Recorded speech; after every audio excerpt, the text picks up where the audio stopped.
ng pamaramdaman ni Baby. Ito yung nakakalagnat, mami, ha? Magpa-family planning ka. Pupunta ka sa akin. Sorry, baby. Sa baba. Sorry. Ito sa iyo na Sorry po, Dala, huwag niyo pong babaguhin yung pwesto, ha? Magpapataka ko sa mga. Oo, sige. Uy, wala na yan, oh.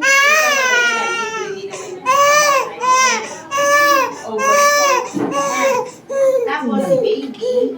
Pagi pa po sa nalinanita, Magdala. Uy, siyang bulag talaga naman. Oo, wala na yan. So babalik Wala din na si yan, baby wala na yan. September. Wala na yan. Mami, wala na yan. Sa Pentawa. Wala na yan. Ay, kawawa naman. Bago mag-September 4. Ito po yung anti-pneumonia 1, mami, ha? Opo. Drops. Ha? Pwede niya Sorry, umuwi. baby. Nalenda po. Sorry, baby. September. Sorry po talaga. Kasi tawagan mo si Mama pagka yung sinabi ko. Hindi na po.